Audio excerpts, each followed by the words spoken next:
Hello, I'm your host, Brian Callanan. What new roles are the newly elected members of the City Council taking on at the start of the new year? How will a recently approved ordinance about campaign financing impact City Council elections? Voters across the state now say homelessness is their top priority. So what's happening with this issue locally? Councilmembers Herbold, Pedersen, and Strauss answer these questions and the ones you're sending in too, next on Council Edition. I am really committed to seeing that we continue to double our investments in permanent supportive housing. We really need to increase our transit capacity. And those buildings have less value because they did not protect their trees. All that and more coming up next on City Inside Out, Council Edition.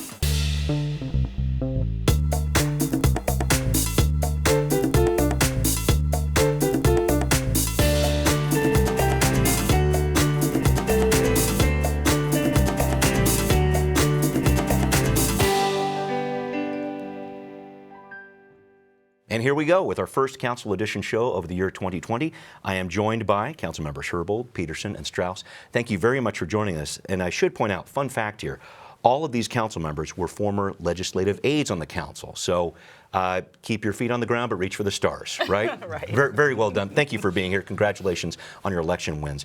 I want to start about talking about your new roles on the council as defined by the committees you're chairing. And Councilmember Herbold, you have a full plate. You all have a full plate, but let me start with you here. You're temporarily council president for the month of January, while Council President Lorena Gonzalez is on maternity leave. You're leading the committee dealing with public safety and human services. You're representing District 1, West Seattle down to South Park. So we have a police department going through a consent decree, a homelessness system, going through some major changes here. Where do you start, I guess, is the big question for me. Sure. So having the Public Safety and Human Services Committee means that I'm going to be focused really on issues related to the consent decree, making sure that we get out from under the consent decree back into compliance in the areas that we're no longer in compliance. For constitutional policing. That's right. For constitutional policing, while also meeting our goals for retention and hiring of new officers so we can grow the size of our police department. Got it. On the human services side, I actually don't have homelessness in my portfolio. Okay. Councilmember Lewis has homelessness. I have the other piece of human services. So I will be really focused on ensuring that the council's budget adds from 2019 are implemented in early 2020. And so I'll be sort of monitoring as those programs roll out, whether or not they're new programs or expanding existing programs. But you're also serving on that regional homeless board that's a combination of the city and county for a couple months here. So you got a lot of work ahead there too. Yeah. Again, I am really committed to seeing that we continue to double our investments in permanent supportive housing, like we've been able to do this year with enhanced funding from using our bond capacity and also the sale of some large properties and been able to devote more money to permanent supportive housing. The McKinsey report says we need to continue to do that as well as the entire region, not just Seattle. All right, we're going to keep the pressure on with that one, sounds like. Councilmember Pedersen, I'm going to try to go down a long list here. You are the Transportation and Utilities Committee chair. Put those two pieces together, that's half the city budget right there. So you've got the impacts of I-976. You've got some light rail stations coming online soon. You've got a transportation benefit district up for a vote this year. A Green New Deal possibly impacting our utilities, and you're representing District 4 in the Northeast Seattle area. I want to talk about your top priorities on the job, the big challenges you're seeing going forward here. Sure. So yes, I'm really pleased to have all these in my committee. It's really an infrastructure committee when you think about it. Lots of projects to keep on time and on budget. I think I was really happy that it was a vote of confidence in my financial skills, focus on fiscal responsibility. With this committee, we hope to find a lot of cooperation among utilities working together, working with SDOT. A lot of times as they tear up the street to do something, Let's do the utilities at the same time, And they are coordinating, but we can continue to do that with oversight in the committee. Priorities, we want to really lean into transit. We really need to increase our transit capacity. You mentioned the Seattle Transportation Benefit District. That is a major priority because that is expiring this year. So we want to, we had a briefing on that in my first committee this past week.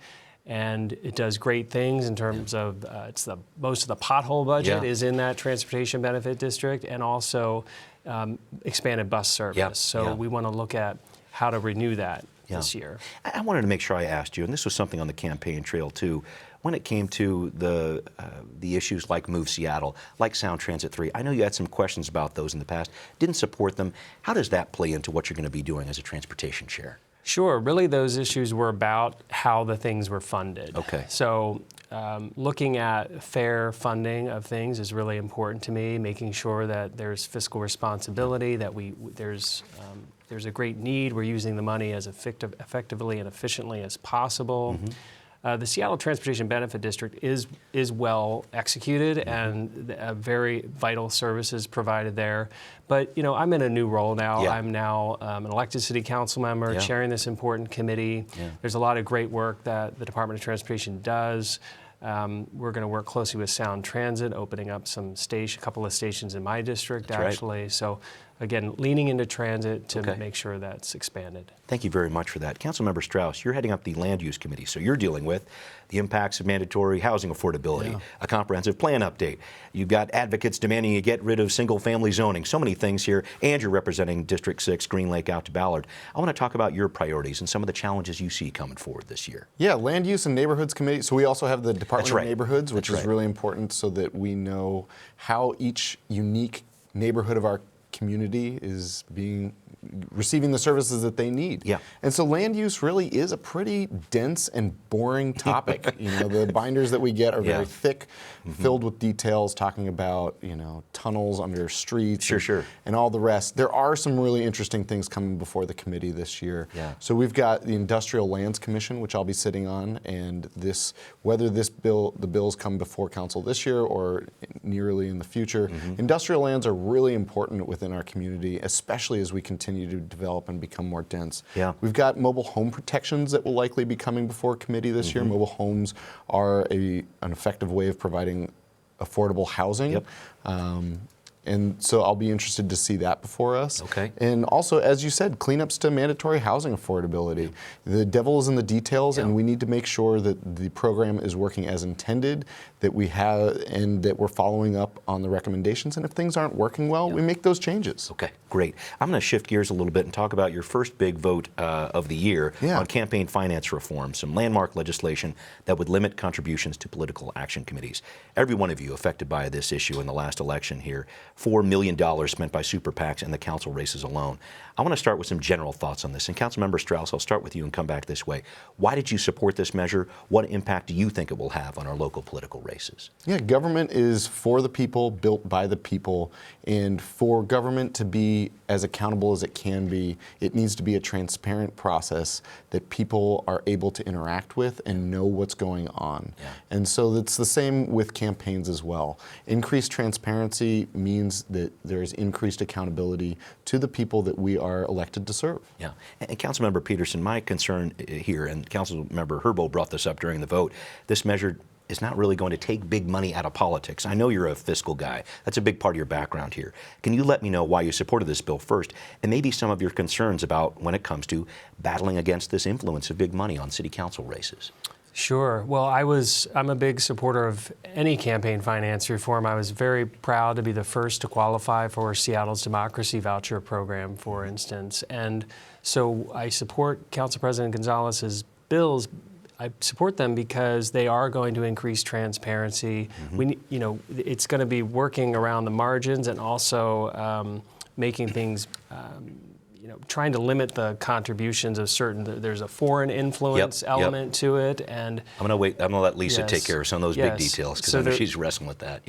So there are very positive elements to it. Wherever we can close loopholes, we should do that for campaign finance. And Councilmember Herbold, I saved the best for last for you, because I know you're going to be leading the effort on finishing this whole process here, as Council President Lorena Gonzalez is on maternity leave. So 2/3 of the bill passed here.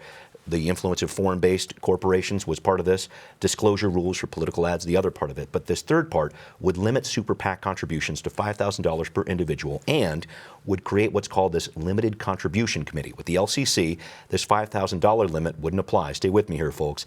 If the donations over that limit could be linked to a number of donors making smaller donations. I hope I summed it up in a good way. I want to figure out what's next here because I know some critics have said, for example, this is going to favor unions too much, things of that nature. And I know there's a legal challenge coming to this too. Yeah.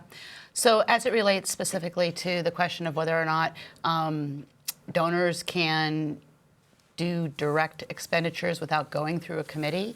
I think that is a really important issue to wrestle with in the super PAC bill. It is an issue that we addressed in the last minute in the foreign contributions bill, foreign influence contributions bill. Yeah. We added an amendment at full council that clarifies that the prohibition on foreign influence contributions is not just a prohibition of those dollars going to a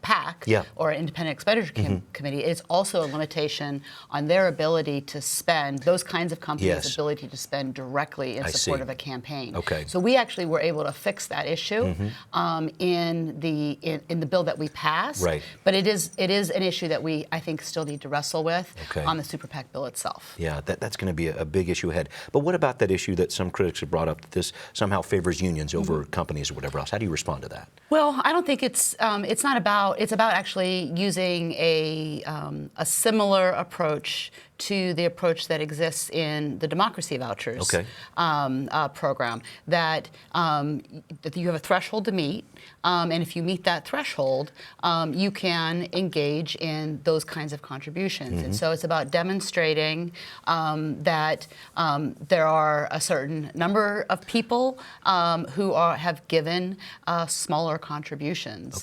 And anybody could meet that threshold, not exclusively unions. Okay, thank you for bringing that up. I know there's still a lot ahead with that.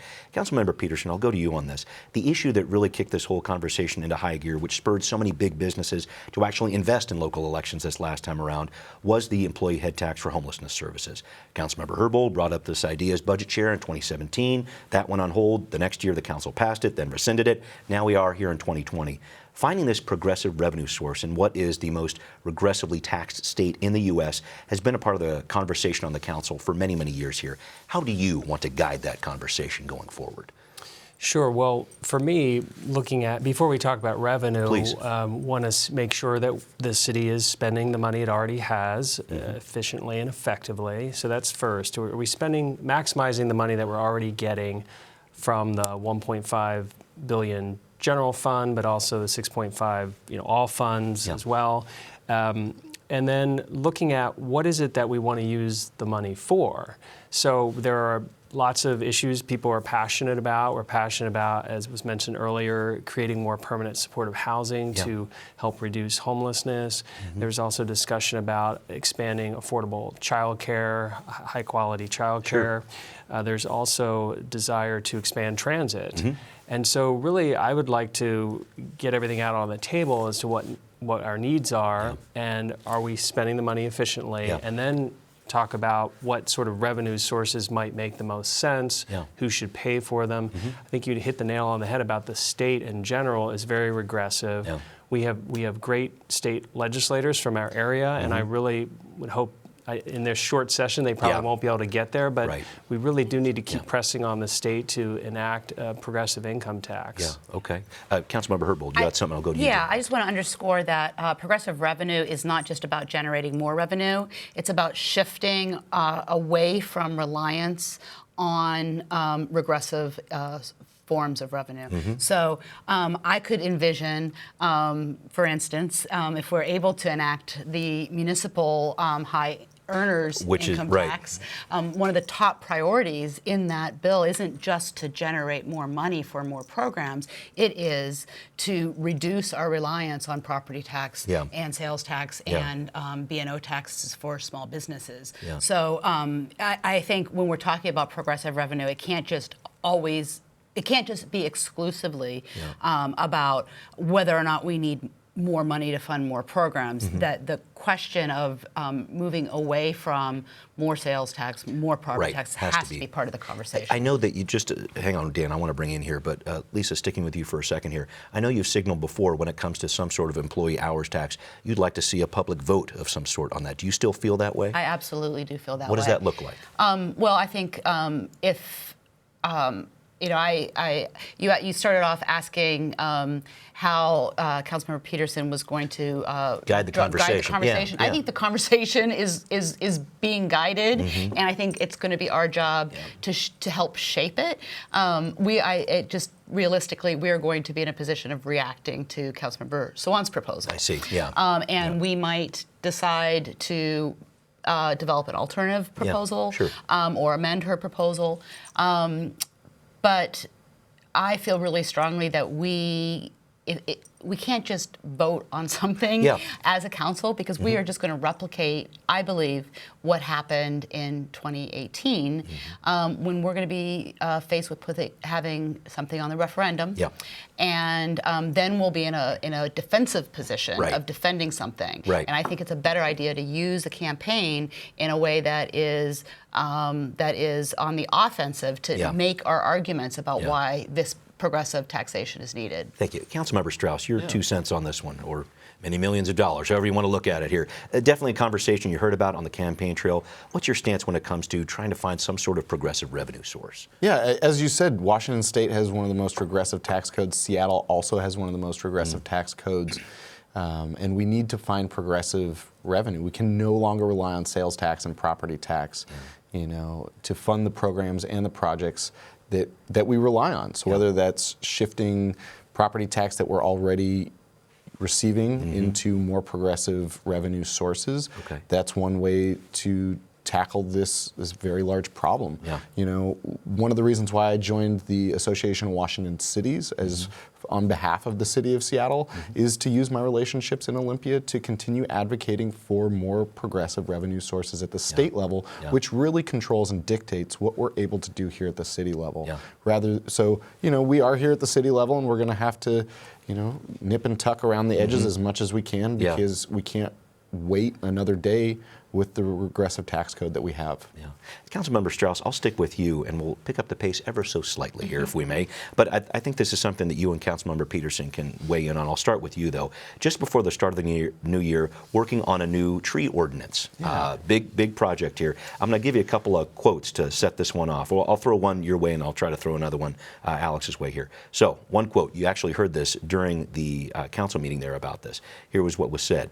We need to be more ambitious about it. Seattle's goal for tree canopy coverage is 30% by 2037. But this is essentially just holding steady from when the goal was set in 2007. Let me know about this. There are a lot of people who are very passionate about trees in our area. They want this canopy increased. They want it increased now. What do you tell these folks? What are you working on? I'm right there as well. You know, I want to see more trees in our community. I want to see trees in neighborhoods that don't have trees today. We need to make sure that the neighborhoods that don't have as many trees receive more trees. We need to be able to plant new trees throughout the city, in right-of-ways, in parks, and we need to provide protections for trees that are on private land. You know, we are becoming a more dense city, and as we continue to become more dense, we're going to need to be able to provide incentives for builders to retain the trees. I used to live on just off at 20th Avenue in Ballard. And there's a really great new townhome development that has preserved a mature tree. And the value of that building is higher because they retained and preserved and protected that tree. That tree could not grow as fast as they could build that building. I've seen so many other developments in Ballard raise all of the trees that are there, and those buildings have less value because they did not protect their trees. So it's an equity focus of bringing new trees across the city. It's about planting new trees in city-owned land, and it's about preserving trees on private property. Councilmember Pedersen, I'll bring you in here, and here's another comment to set this one off. it's pretty cheap for a developer to give you a fee in lieu of tree preservation. Trees are not like housing units. They cannot be moved around the city.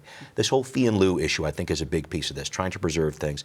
There's at least the possibility of developers being able to pay this fee in lieu and cut down trees, et cetera. Help me out with that. There's a balance here between the growth of the city and the need to preserve trees.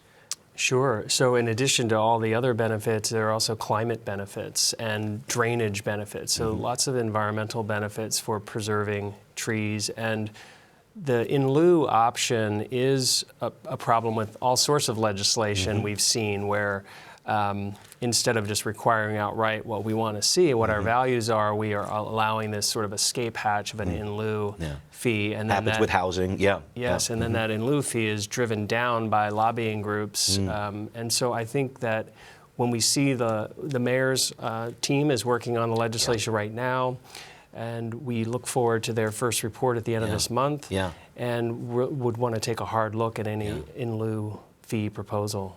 Is there something you'd like to see out of this proposal for the tree ordinance? We want to make sure that it's preserving more trees because the trees that are mature are the ones who are doing the most good for the environment. Okay. So I don't like the idea of saying, well, you can rip out this mature tree and then plant 3 sticks in the ground and call it done. I don't think we need to rely more heavily on preserving the bigger trees. Councilmember Herbold, I want to bring you in here because I know you touched on this issue for some time. Councilmember Johnson, when he was on the council, worked on this 2018.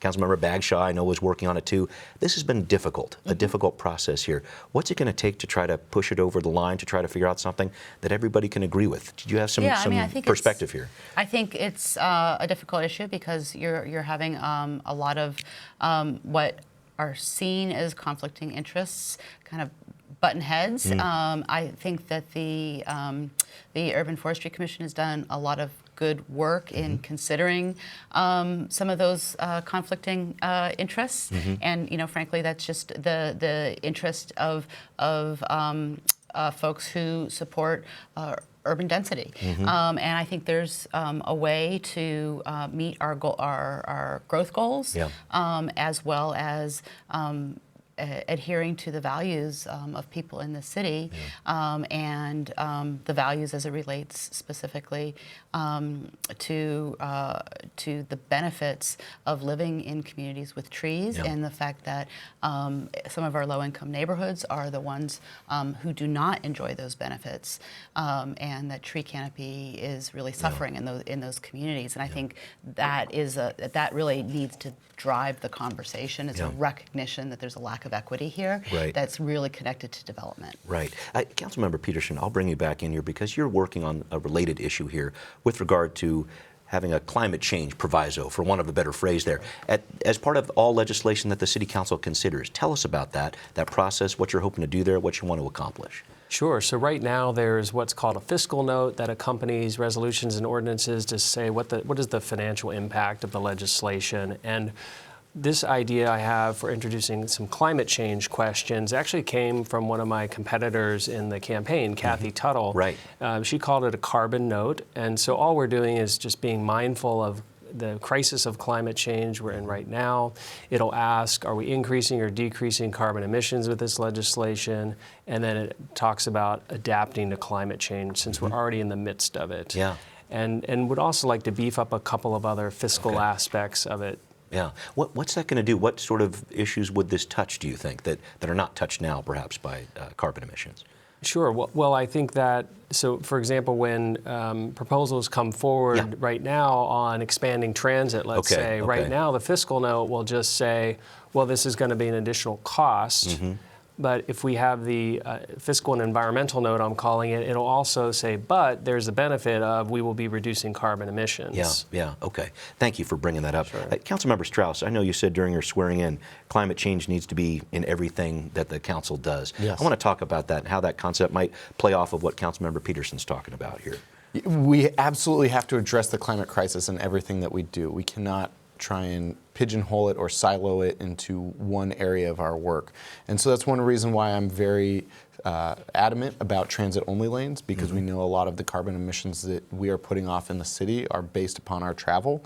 We need to have it in our building codes. So more than just that buildings have a strong R value, we need to make sure that we're using more wood than concrete, and we need to make sure that that wood is sustainably harvested. We need to make sure that buildings less than 6 stories tall are also wired for solar so that we can have better energy production throughout the city.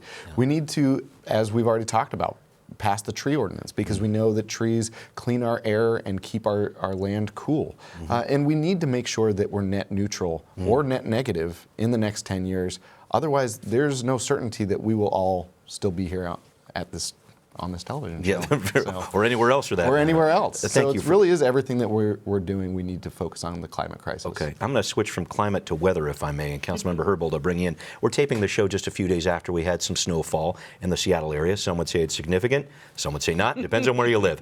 How do we do on shoveling our sidewalks? Because I know you were behind sponsoring this legislation about $50 fine for residents, $250 for businesses if they didn't shovel. I'll throw a couple of emails your way to set this off. Can I make a quick? Yeah, please. We reduced the fines on residents of property homeowners. I see. Right, we reduced those fines. Yes. To 50. That was a lowering. Right. That's an important point. Important point. I know because a lot of people weren't Right. clear. And maybe you can help set this up because a few people wrote in some different comments on this. One comment goes like this. That's what you do when it snows. You put down the other things you can, do the things that are necessary to do to be a good neighbor. Okay. You got this other one though. What if you're not home during the snow days on vacation? Can you just put out a sign that says it snowed, watch your step, be smart, be careful? Some people are concerned about this, that the city wants to go out and find them during a snowstorm. What do you want to tell people? What I heard from SDOT, from the Transportation Department, was that they were rolling out an enforcement program that was very much focused on warnings and education. Yeah. I don't think any fines were given this year, and there certainly weren't any last year. Right. We're trying to raise awareness, and I think the amount of accumulation of snow this year really made the department reevaluate whether or not it was going to need to go out and do enforcement. But it's also important that even in its planning to do enforcement, they were focused on urban villages and frequent transit areas. So usually, mostly commercial areas.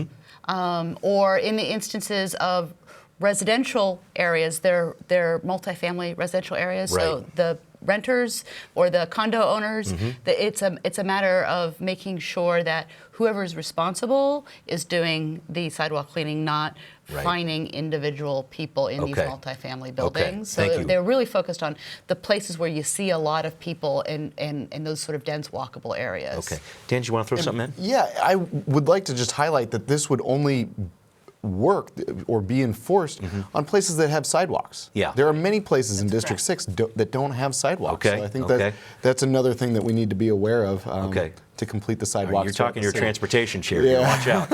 Any final thoughts to wrap up here, Councilmember Pedersen? I know we might have some more winter storms coming our way. I think the big picture here is that the mayor was very prepared. She got all her departments together.